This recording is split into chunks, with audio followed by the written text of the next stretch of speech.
The leak of the carcinogen hexavalent chromium from Orica's chemical plant at Newcastle has provoked considerable fallout. Although only a small quantity of the chemical may have been leaked over the suburb of Stockton, multiple failures in public safety procedures have been exposed. Now there are two formal inquiries underway, one parliamentary and another by Brendan O'Reilly, former Director-General of the Department of Premier and Cabinet. Shortly, the Minister, Robin Parker, in a studio interview, first Caro Meldrum-Hanna with the Stockton incident and the trouble with Orica.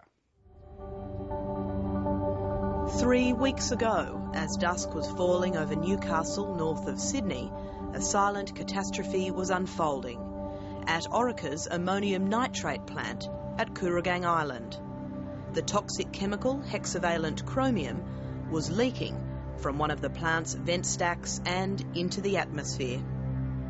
And that chemical is a carcinogen, it causes cancer by inhalation, according to the International Agency of Research into Cancer.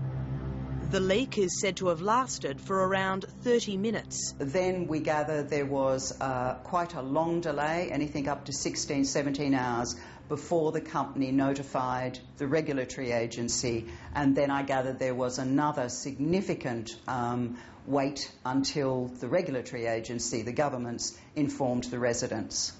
Another 2 days passed before residents in and around Stockton were told, through letterbox drops and door knocks, that the leak had even occurred. What are the long-term effects for him? And, we haven't been told anything about how much has been leaked. As the days passed, community outrage at being left in the dark steadily increased. I just wanted to ask, is Orica aware there is a Stockton disaster plan? Not specifically, I'd have to say. It's a specific one for Stockton.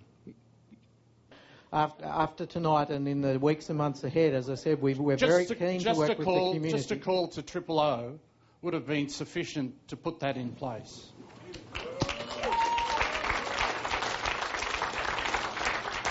The chemical that we made during the incident that came out of the vent stack, that came out of the chimney, was a chemical that we don't have any experience with. So we have the MSDS for the catalyst, but... What you're doing?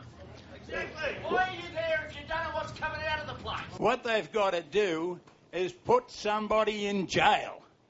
That's the one thing that we can do to make sure that it will not happen again. Happen again, it did. Just 12 days after the unlawful release of hexavalent chromium at Kooragang, and while Orica was still hosing down the mess left across town, there was a second leak, an arsenic spill in the Hunter River. Well, I think it's thoroughly disgusting, the fact that they can be so negligent to let another spill happen here after what they did to us last week. They let our families live and play and eat that carcinogen. This is a very, very large company with a lot of political clout. I think it's good to remember Orica is the largest explosive chemicals company in the world. Australian-owned and publicly listed, Orica has operations in around 50 countries, including explosive plants in Germany, Brazil, Indonesia and the US. Successive governments, not just this one, have just not been willing to do the hard work and to really call this company into line once and for all. Orica declined 730's requests for an interview for this story. The company has a long and blemished history of spills, leaks and breaches. They are responsible for some of the biggest contamination issues in Australia.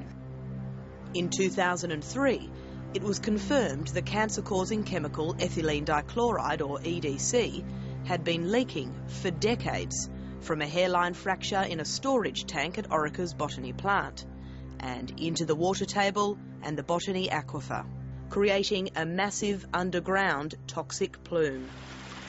According to figures compiled by the Conservation Council of New South Wales, Orica has breached its licence 131 times since the year 2000. And in that time, it didn't receive one prevention, clean-up or penalty notice.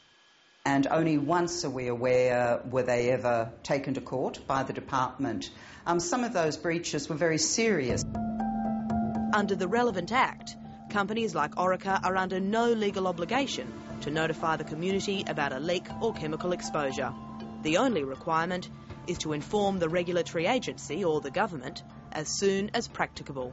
We need a proper, independent inquiry into the pollution laws and pollution licensing of hazardous industries in New South Wales, and then we need that inquiry to be acted upon urgently.